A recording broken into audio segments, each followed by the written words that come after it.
Hello everyone, मैं हूं शिवम द्विवेदी और स्वागत है आप सभी का हमारे इस चैनल ज्ञानोदय के गुरुजी पर।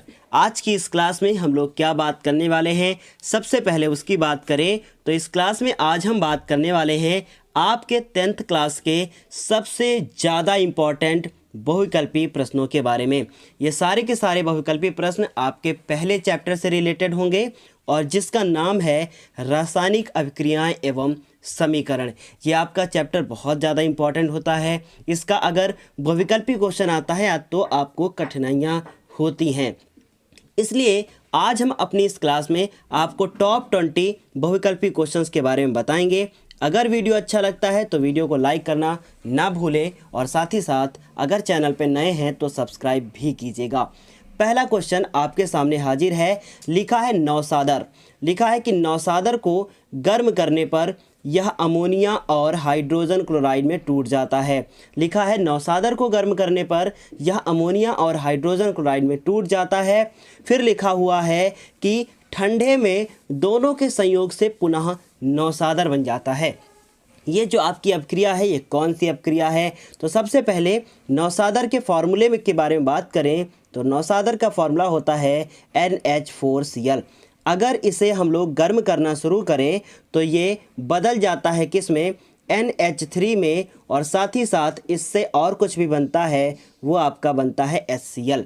उसके बाद लेकिन जैसे ही NH3 और HCl दोनों को ठंडा किया जाता है ये पुनः बदल जाते हैं किसमें? नौसादर में। तो ये एक प्रकार की अभिक्रिया है जो उत्क्रमणीय अभिक्रिया है, लेकिन ऑप्शन में उत्क्रमणीय अभिक्रिया का नहीं है कुछ भी, तो हम लोग कह सकते हैं कि ये ऊष्मीय वियोजन अपक्रिया है। इसलिए ये हमारा पहला ऑप्शन सही होगा। अगर हम लोग ऊष्मा देंगे तो ये तुरंत टूट जाएगा अमोनिया में और साथ ही साथ HCl मतलब हाइड्रोजन क्लोराइड में, जिसे हम लोग हाइड्रोक्लोरिक अम्ल भी कहते हैं। इस तरीके से उम्मीद है आपको पहला पूरा क्वेश्चन समझ में आया होगा।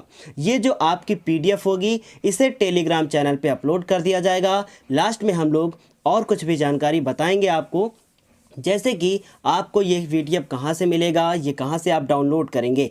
अब हम दूसरे क्वेश्चन की ओर बढ़ते हैं। लिखा है तप्त निकिल चूर्ण की उपस्थिति में। तप्त निकिल चूर्ण। अब ये निकिल चूर्ण क्या होता है? निकिल का जो फॉर्मूला होता है वो आपका फॉर्मूला होता है निकिल का Na, और इस Na की उपस्थिति में आखिर होगा क्या? तो लिखा है एसेटिलीन। एसेटिलीन के बारे में बात करें तो एसेटिलीन का जो फॉर्मूला होता है वो फॉर्मूला होता है CH ट्रिपल बॉन्ड और CH। अगर हम लोग इसको हाइड्रोजन से अभिक्रिया इसकी करवा दें, मतलब H2 से अभिक्रिया करवा दें, तो क्या बनेगा?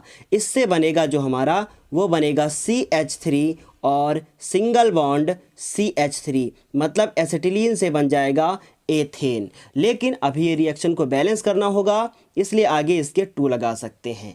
इस तरीके से हम लोग कह सकते हैं कि यहाँ पर 2 यौगिक या 2 अभिकारक आपस में मिलते हैं और मिलने के बाद एक उत्पाद का निर्माण करते हैं। इसलिए ये जो हमारी अपक्रिया होगी वो हमारी अपक्रिया होगी योगात्मक अपक्रिया। कौन सी अपक्रिया होगी? योगात्मक अपक्रिया होगी, क्योंकि 2 अभिकारक मिलकर एक उत्पाद का निर्माण करते हैं। इसलिए यह ऑप्शन सही होगा योगात्मक अपक्रिया का। लेकिन मान लीजिए ये क्वेश्चन आपसे कहा जाता, देखिए एक क्वेश्चन में बहुत कुछ डिस्कस करेंगे। अगर मान लीजिए आपसे कहा जाता एसिटिलीन की जगह पर एथीन दे दिया जाता, तो फिर आप इसको लिखते CH2 डबल बॉन्ड CH2 और उसके बाद आप क्या करते? ध्यान से सुने, इसकी हाइड्रोजन से रिएक्शन करवाते और फिर से वही बन जाता CH3 और CH3। तो हम लोग कह सकते हैं ये जो अपक्रिया होगी वो भी हमारी योगात्मक अपक्रिया ही होगी। निकिल चूर्ण क्या होता है? मैंने बताया निकिल का फॉर्मूला Na होता है ना? तो उसकी उपस्थिति में यह अपक्रिया हुई। अब हम लोग बात करेंगे तीसरे और सबसे बहुत ज़्यादा आपका जो इम्पोर्टेंट क्वेश्चन है उसके बारे में। लिखा है क्यूप्रिक सल्फेट के विलयन में। अब क्यूप्रिक सल्फेट होता क्या है? अगर ये कॉपर सल्फेट लिखा होता तो CuSO4 होता, पर ये लिखा है क्यूप्रिक सल्फेट के विलयन में जब लोहे का टुकड़ा। अब क्यूप्रिक सल्फेट के फॉर्मूले की बात कर लें। सबसे पहले क्यूप्रिक मतलब क्यूप्रिक आयन Cu+2, और जो हमारा सल्फेट आयन होता है वो होता है हमारा CuSO4-2। तो इस तरीके से जो फॉर्मूला बनकर आएगा वो फॉर्मूला बनकर आएगा CuSO4, मतलब कि ये कॉपर सल्फेट का फॉर्मूला हो जाएगा, है ना। तो ये हमारा कॉपर सल्फेट का फॉर्मूला हो गया। अब इस कॉपर सल्फेट को फिर से ध्यान से सुनिएगा, कह रहे हैं कि इस कॉपर सल्फेट में हम लोग कुछ डालने जा रहे हैं। क्या डालने जा रहे हैं? जब हम लोग इसमें लोहे का टुकड़ा डालते हैं, क्या डालते हैं? लोहे का टुकड़ा, मतलब Fe डालते हैं तो अभिक्रिया होती है। अब वो कौन सी अभिक्रिया होती है? तो लिखा है आयरन कॉपर को हटाकर फेरस सल्फेट बना लेता है, मतलब कि ये FeSO4 बना लेता है। और अगर कभी भी स्थान बदल जाए, ये Fe जो है वो Cu को हटाकर सल्फेट का स्थान ले ले, तो इस प्रकार की अभिक्रिया को हम लोग कौन सी अभिक्रिया कहते हैं? इसे कहते हैं हम लोग प्रतिस्थापन अभिक्रिया, मतलब पहला ऑप्शन सही होगा। और अगर आपसे अभिक्रिया पूछता है तो CuSO4, उसके बाद FeSO4 बनेगा और Cu बनेगा। इस तरीके से पहला ऑप्शन हमारा सही हुआ कि प्रतिस्थापन अभिक्रिया बिल्कुल सही होगी। अब हम लोग बढ़ते हैं चौथे और सबसे इम्पॉर्टेंट क्वेश्चन की तरफ। बहुत अच्छा क्वेश्चन पूछा गया है। लिखा है निम्नलिखित में ऊष्माशोषी अभिक्रिया कौन सी है? देखिए, बहुत सिंपल सा क्वेश्चन है।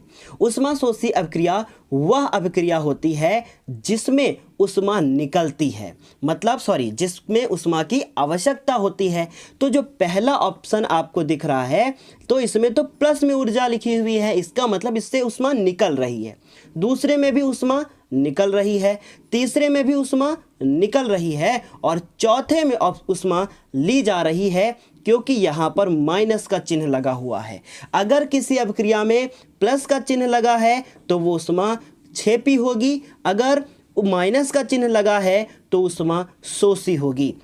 इसलिए हमारा पहला ऑप्शन सही होगा कि ये कौन सी अभिक्रिया है? ऊष्माशोषी अभिक्रिया है। हाइड्रोजन और आयोडीन मिलाकर बनाते हैं हाइड्रोजन आयोडाइड। बस आपको प्लस माइनस का चिन्ह देखना है। अगर प्लस का चिन्ह है तो ऊष्मा कौन सी अभिक्रिया होगी? क्षेपी अभिक्रिया होगी। अगर यही माइनस का चिन्ह हो गया तो कौन सी अभिक्रिया हो जाएगी? शोषी अभिक्रिया हो जाएगी। इस तरीके से आप किसी भी क्वेश्चन का आंसर दे सकते हैं। चौथा भी आपका बिल्कुल सही है, चौथे का चौथा ऑप्शन सही होगा। अब हम लोग बढ़ते हैं पांचवें क्वेश्चन की तरफ। पांचवा क्वेश्चन क्या लिखा है? देखिए, आ गया क्वेश्चन।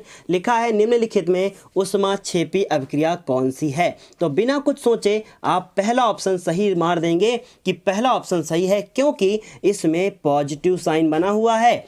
94.45 किलो कैलोरी ऊष्मा खर्च होती है। इसलिए कौन सा ऑप्शन सही है? पहला ऑप्शन सही है। पहले ऑप्शन में क्या लिखा हुआ है? पहला ऑप्शन लिखा है कार्बन ऑक्सीजन से के साथ अभिक्रिया करके कार्बन डाइऑक्साइड बनाता है, मतलब दो यहाँ पर उत्पाद मिलकर एक बनाते हैं। तो इसे हम लोग और भी एक नाम से जान सकते हैं कि ये आपकी योगात्मक अभिक्रिया है। इस तरीके से पांचवा ऑप्शन भी आपको समझ में आ गया होगा, पांचवा क्वेश्चन भी समझ में आ गया होगा। और ये रहा, बहुत अच्छा क्वेश्चन आया है। लिखा क्या है? पढ़ते हैं ध्यान से। लिखा है कि अमोनियम क्लोराइड मतलब कि NH4Cl। NH4Cl ब्रेक हो गया है किस में? NH4 में और Cl माइनस में। अभी आपने पहला क्वेश्चन इसी तरीके से देखा था, उसमें हम लोगों ने उसमें वियोजन ऑप्शन सही किया था। लेकिन यहाँ पर ये जो बदला है ये आयन में बदला है। इसका मतलब ये कौन सी अभिक्रिया होगी? ये होगी आयनिक वियोजन, क्योंकि ये अपने आयनों में टूट जाता है। NH4 जो Cl है वो NH4 में टूटता है और Cl माइनस में टूटता है। इस प्रकार की जो भी अभिक्रिया होगी वो आयनिक वियोजन अभिक्रिया कहलाएगी। एक और क्वेश्चन इसी तरीके से हम आपको बताते हैं, जैसे कि NaCl जो है अगर ब्रेक हो जाए अपने आयनों में तो हम फिर कह सकते हैं कि ये जो अभिक्रिया होगी वो आपकी आयनिक अभिक्रिया होगी। इस प्रकार की अभिक्रिया को हम लोग आयनिक वियोजन अभिक्रिया कहते हैं। ये भी आपको समझ में आ गया होगा। अब बढ़ते हैं 7 नंबर क्वेश्चन की तरफ। बहुत अच्छा क्वेश्चन पूछा गया है कि निम्नलिखित में से आपकी योगात्मक अभिक्रिया कौन सी है? योगात्मक अभिक्रिया मैंने आपको बताया जिसमें दो उत्पाद मिलकर एक जो दो अभिकारक मिलकर एक उत्पाद का निर्माण करें। तो दो अभिकारक देखते हैं, यहाँ पर भी पहले में भी दो अभिकारक हैं, दूसरे में भी दो अभिकारक हैं और तीसरे में भी हमारे दो अभिकारक हैं। इसका मतलब चौथा ऑप्शन तो पहले ही मैंने कट कर दिया क्योंकि इसमें एक ही अभिकारक है। लेकिन यहाँ पर देखें, दो अभिकारक मिलकर यहाँ पर जो उत्पाद बना रहे हैं वो उत्पाद बना रहे हैं दो, तो ये हमारी योगात्मक नहीं हो सकती। तो ये कौन सी फिर अपक्रिया होगी, इसके बारे में भी बात कर लें। ये जो अपक्रिया आपको दिख रही है पहली वाली, ये आपके विस्थापन अपक्रिया है। ठीक है, अभी दूसरी अपक्रिया हम लोग देखते हैं। ये लिखा है KBr और Cl2। ये क्या हुआ, ये भी हमारी विस्थापन हुई क्योंकि ये आपस में देखिए K ने आपस Cl के साथ रिएक्शन करके KCl बना लिया, तो यहाँ पर भी ये विस्थापन ही हुआ। लेकिन जो हमारी, बहुत ध्यान से सुने, जो हमारी तीसरी अभिक्रिया है उसमें दो अभिकारक मिलकर एक उत्पाद H2O का निर्माण करते हैं। इसलिए हम कह सकते हैं कि तीसरी अभिक्रिया हमारी कौन सी अभिक्रिया होगी, योगात्मक अभिक्रिया होगी। जबकि जो नीचे आपको दिख रही है ये हमारी योगात्मक अभिक्रिया नहीं है, ये हमारी दो हिस्सों में टूट रही है। तो ये मेरी कौन सी अपक्रिया है, अपघटन अपक्रिया है। अभी हम बात करते हैं 8 नंबर क्वेश्चन की तरफ चलते हैं। 8 नंबर क्वेश्चन लिखा है, जिन अभिकारकों में आयनों के विनिमय का मतलब होता है आदान प्रदान, अदला बदली कर दी जाए, तो ऐसे विनिमय से नए यौगिक बनते हैं। कैसे बनते हैं, नए यौगिक बनते हैं जिन अभिक्रियाओं में आयनों के विनिमय मतलब अदला बदली से नए यौगिक बनते हैं। इस प्रकार की अपक्रिया को क्या कहते हैं। देखिए, प्रतिस्थापन अपक्रिया आपको पता है कि वो अपक्रिया होती है जिसमें कि कोई अधिक क्रियाशील पदार्थ जो अधिक क्रियाशील पदार्थ होता है वो किसी कम क्रियाशील पदार्थ के स्थान को ग्रहण कर लेता है। तो इसका मतलब ये प्रतिस्थापन तो बिल्कुल नहीं होने वाली। अब हम बात करें क्या ये योगात्मक होगी, बिल्कुल नहीं। योगात्मक में तो दो लोग जुड़कर एक नए उत्पाद का निर्माण करते हैं। क्या वियोजन होगी, बिल्कुल नहीं। तो ये हमारी अपक्रिया होगी उभय अपघटन अपक्रिया। तीसरा ऑप्शन सही होगा। इस उभय अपघटन अपक्रिया को हम लोग एक और नाम से जानते हैं, वो है आपका द्विविस्थापन अपक्रिया। तो इसका मतलब ये हमारी जो अपक्रिया होगी वो होगी हमारी द्विविस्थापन अपक्रिया। और ध्यान से सुने, ये द्विविस्थापन अपक्रिया डबल डिस्प्लेसमेंट रिएक्शन के नाम से भी जानी जाती है। अब हम लोग बढ़ते हैं अगले क्वेश्चन की तरफ। देखिए, बहुत अच्छे क्वेश्चन हैं। ये क्वेश्चन जब भी आपके एग्जाम में आते तो आपको प्रॉब्लम होती, लेकिन आज के बाद कभी भी प्रॉब्लम नहीं होगी। देखिए, अगला क्वेश्चन है, निम्न अभिक्रिया में किस पदार्थ का अपचयन हुआ है। निम्न अभिक्रिया में किस पदार्थ का अपचयन हुआ है। देखिए, अपचयन कभी भी अगर होगा तो हाइड्रोजन का क्या होगा, योग होगा, मतलब कि उसमें हाइड्रोजन जुड़ रहा होगा। और जो, या फिर कह सकते हैं कि इसका योग होगा, ये जुड़ेगा, या फिर कह सकते हैं ऑक्सीजन का वियोग होगा, मतलब ये माइनस होगा। अब ध्यान से सुने, लिखा है किस पदार्थ का अपचयन हुआ है। देखिए, किस पदार्थ का अपचयन हुआ है, इसलिए हम लोग कह सकते हैं कि हमें अपने उत्पादों को देखने की बिल्कुल भी जरूरत नहीं है। इसलिए उत्पाद वाले ऑप्शन तो बिल्कुल कट हो गए पहले ही। इसका मतलब चौथा और तीसरा ऑप्शन तो पहले ही खत्म हो गया। अब पहला और दूसरा ऑप्शन देखते हैं कौन सा सही होता है। वो उत्पाद वो अभिकारक जिससे ऑक्सीजन निकल रहा होगा। तो देखिए, ये MnO2 है, ये बदलता है Mn में, मतलब इसका जो ऑक्सीजन है वो अलग हो रहा है। इसका मतलब ये हुआ कि जो हमारा ऑप्शन होगा वो पहला ऑप्शन सही होगा। MnO2 हमारा राइट आंसर होगा, पहला आंसर हमारा सही होगा। इसलिए पहले ऑप्शन के साथ जाएंगे। और अब बढ़ते हैं अगले क्वेश्चन की तरफ।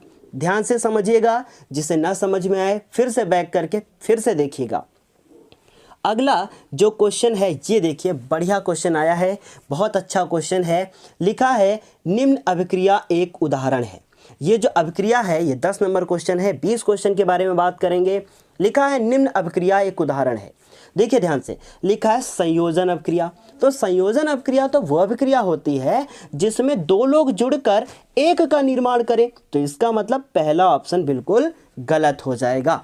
अब हम लोग देखें कि वियोजन अभिक्रिया, बिल्कुल नहीं, उसमें एक अभिकारक दो उत्पादों का निर्माण करता है, तो ये भी नहीं हो सकती।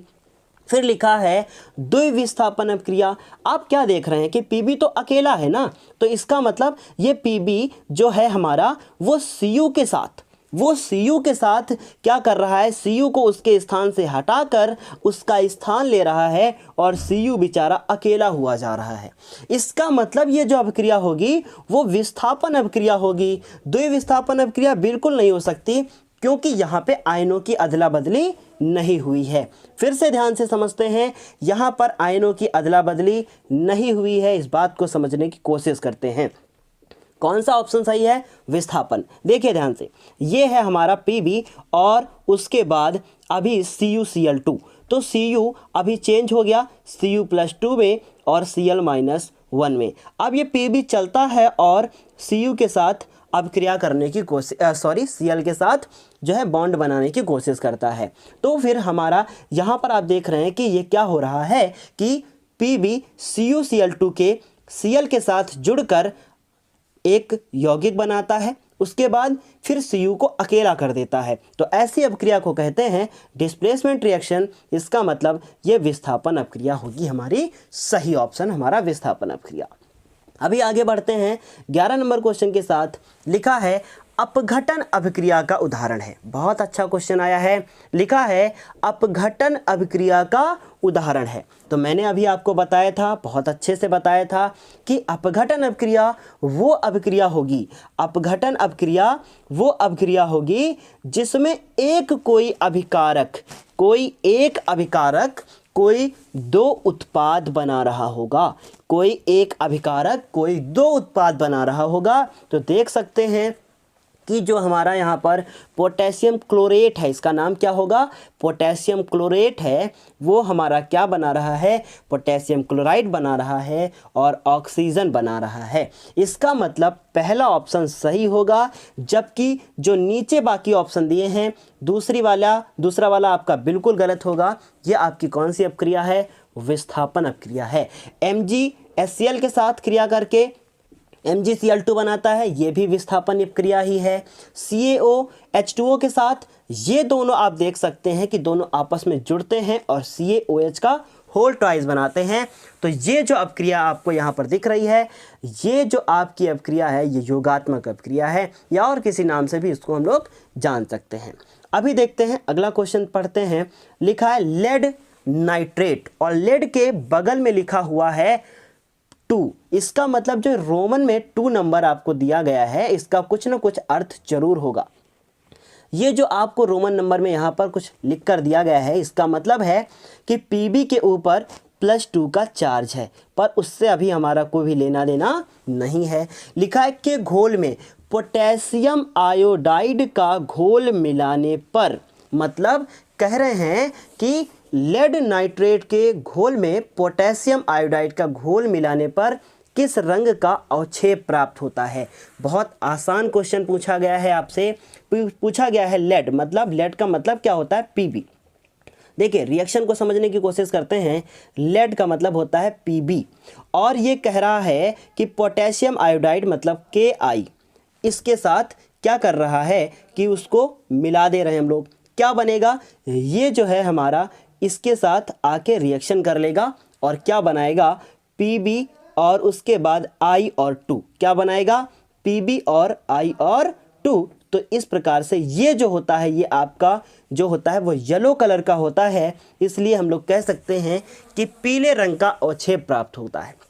एक बात का ध्यान रखिएगा, जहाँ पर भी आयोडीन की बात हो जाएगी वहाँ पर पीला कलर आपका सबसे सही ऑप्शन होगा, इसलिए पीले कलर की तरफ हम लोग जाएंगे और पीला ऑप्शन बिल्कुल राइट होगा। ये बहुत अच्छे अच्छे क्वेश्चन लेकर आए हैं हम आपके लिए, जो आपके एग्जाम में पूछे जा सकते हैं।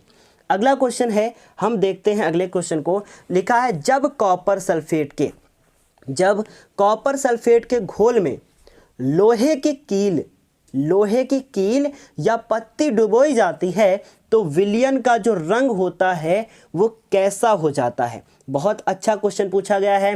कह रहे हैं कॉपर सल्फेट के घोल में, तो कॉपर सल्फेट क्या होता है, CuSO4 होता है जो कि आपका ब्लू कलर का होता है। लेकिन इसमें जैसे ही हम लोग लोहा मतलब कि Fe डाल देंगे, लोहे की पत्ती या कील डाल देंगे, तो जो Fe का कलर है, बहुत ध्यान से सुनिएगा, जो Fe का कलर है वो हो जाता है आपका भूरे रंग का, मतलब Fe भूरे रंग की हो जाएगी। लेकिन अगर आपसे विलयन पूछा जाता है कि विलयन कौन से कलर का होगा, तो जो आपका विलयन होगा वो आपका होगा कौन से कलर का, वो आपका होगा ग्रीन कलर का। इसलिए ग्रीन कलर बिल्कुल सही होगा, जो घोल बनकर तैयार होगा वो ग्रीन कलर का होगा। ध्यान से सुनिएगा, बहुत इंपॉर्टेंट क्वेश्चन है ना। अब हम लोग बढ़ते हैं अगले क्वेश्चन की तरफ। लिखा है लेड सल्फेट का क्या सूत्र होगा। बहुत अच्छा क्वेश्चन पूछा है, लेड सल्फेट का सूत्र पूछा है। तो लेड मैंने आपको बताया था, लेड मतलब Pb होता है और Pb के ऊपर +2 का चार्ज होता है, जबकि सल्फेट का जो फॉर्मूला होता है वो SO4 - 2 होता है। अब आपका ये +2 और -2, ये जो आपका +2 और -2 है, ये आपके दोनों ख़त्म हो जाएंगे और आपका जो ऑप्शन सही होगा वो हो जाएगा PbSO4 हमारा राइट आंसर होगा। इस तरीके से आपने देखा कि कैसे 14 क्वेश्चन हमने आपको बताए।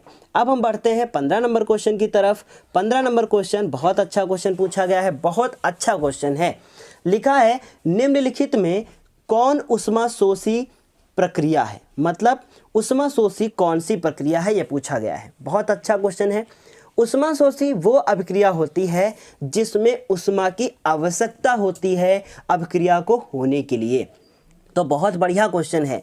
पूछा क्या गया है, पूछा गया है निम्नलिखित में कौन सी उष्माशोषी है। बहुत सिंपल क्वेश्चन है। लिखा है सल्फ्यूरिक अम्ल का तनुकरण। देखिए सल्फ्यूरिक अम्ल का अगर तनुकरण की बात करें तो मतलब सल्फ्यूरिक अम्ल H2SO4 को पतला किया जा रहा है, और H2SO4 को कभी भी जब भी उसमें हम लोग पानी मिलाएंगे, मतलब कि पानी में H2SO4 मिलाएंगे, ना कि H2SO4 में पानी। ये बात बहुत इंपॉर्टेंट है ना।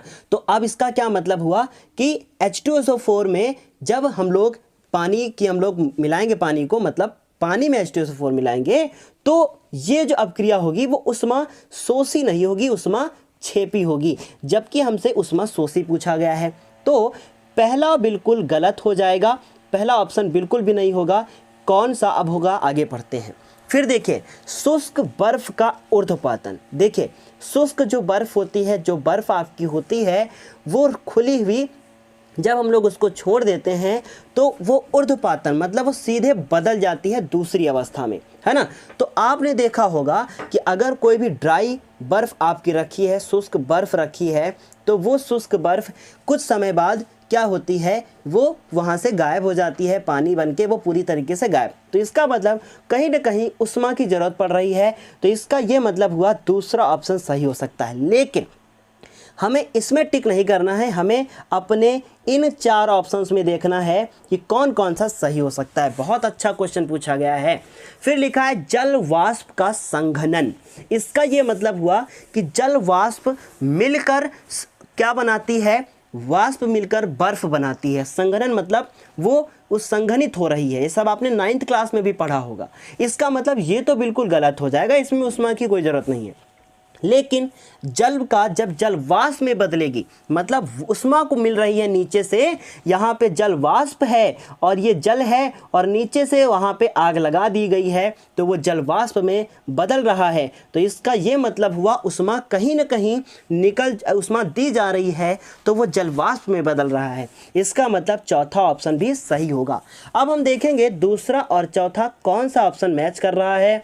तो डी वाला ऑप्शन बिल्कुल राइट होगा। डी वाले ऑप्शन की ओर हम लोग जाएंगे, जो कि सबसे इंपॉर्टेंट क्वेश्चन होगा। अब हम लोग बात करेंगे, देखिए कैसे हम आपको बता रहे हैं, एक एक ऑप्शन के बारे में बात कर रहे हैं। ये बहुविकल्पी प्रश्नों की सीरीज तो ज़रूर है, लेकिन इसमें हम लोग बहुत इंपॉर्टेंट क्वेश्चंस को भी डिस्कस करेंगे। अब हम बढ़ते हैं अगले क्वेश्चन की तरफ। बहुत अच्छा क्वेश्चन पूछा गया है। लिखा है दी गई अभिक्रिया, इस पे ज़्यादा ध्यान दीजिएगा। लिखा है दी गई अभिक्रिया में अपचायक कौन है, रिड्यूसिंग एजेंट कौन है। अब ध्यान से सुनिएगा, अपचायक पदार्थ वो पदार्थ होता है जिसका ऑक्सीडेशन हो रहा हो। और किसका ऑक्सीडेशन हो रहा है, किसमें ऑक्सीजन जुड़ रहा है, H2S में ऑक्सीजन जुड़ रहा है, तभी तो H2O बन रहा है। बस इतना ध्यान में रखिएगा। तो हम लोग कह सकते हैं कि H2S हमारा सही आंसर होगा। ये हमारा क्या होगा, अपचायक पदार्थ होगा।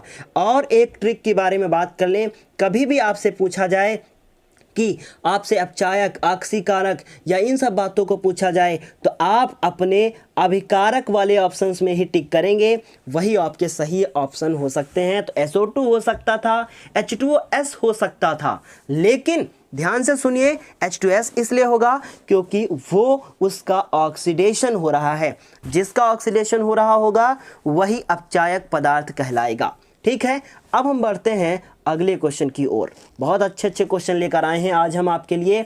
अगला क्वेश्चन देखिए, लिखा है मेथेन के दहन से प्राप्त होता है। मेथेन के दहन से, बहुत अच्छा क्वेश्चन है। मेथेन का फॉर्मूला होता है CH4, और जब भी इसका दहन करवाया जाएगा तो ये हम आपको बहुत बार बता चुके हैं।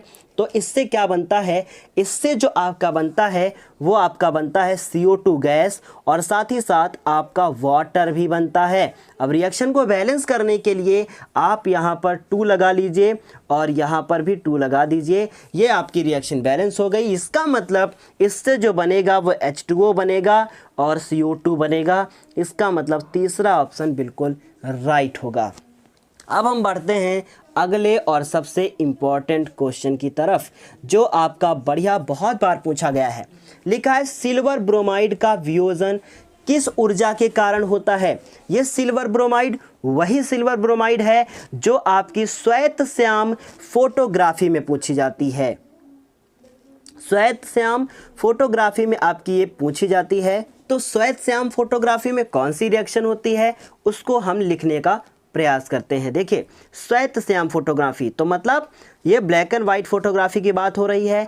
ये AgBr होता है। ठीक है, AgBr ये जो हमारा चेंज होता है ये चेंज हो जाता है Ag में, और साथ ही साथ आपका Br। इसका मतलब हम लोग कह सकते हैं ये Br2 हो जाएगा। तो AgBr, तो इसको बैलेंस करने के लिए 2 और यहाँ पर 2। इस प्रकार की जो रिएक्शन होगी वो कहलाएगी हमारी उसमें अपघटन अभिक्रिया। इसका ये मतलब हुआ, सॉरी प्रकाश अपघटन अभिक्रिया। सनलाइट की ज़रूरत होती है, इसका मतलब ये प्रकाश अपघटन अभिक्रिया हमारी कहलाएगी। गलती से उष्मा निकल गया था, ये प्रकाश अपघटन अभिक्रिया होगी।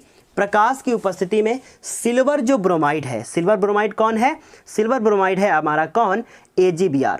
ये AgBr किस में चेंज हो जाता है, ये चेंज हो जाता है आपका Ag में और Br2 में। और किसके कारण चेंज होता है, प्रकाश के कारण चेंज होता है। यह आपने प्रकाश अपघटन अभिक्रिया में पढ़ा भी होगा। अब आप सोच रहे होंगे कि इतने सारे क्वेश्चन, ये ऐसे टफ क्वेश्चन हम कैसे तैयारी करेंगे।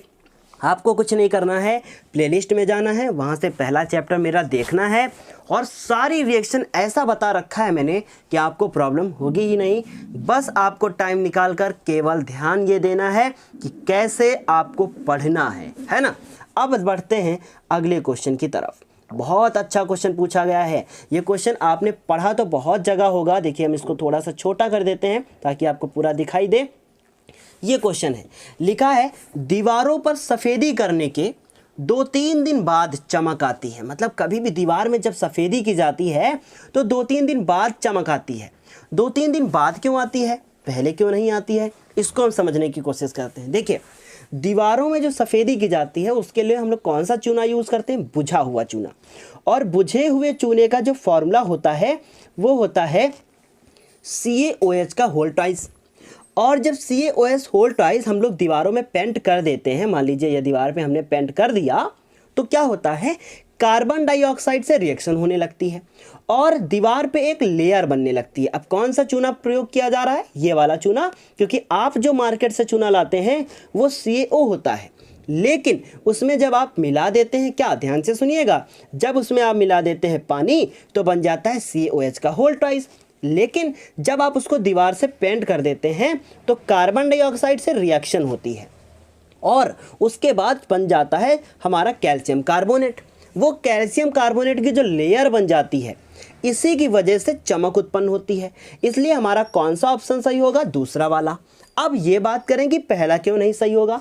क्या H2O से रिएक्शन करता है? नहीं, 2-3 दिन बाद तो H2O तो उड़ जाता है, खत्म हो जाता है ना, और CO2 बनता है। क्या दीवारों से कार्बन डाइऑक्साइड गैस निकलती है? बिल्कुल नहीं। तो पहला तो बिल्कुल गलत है ना।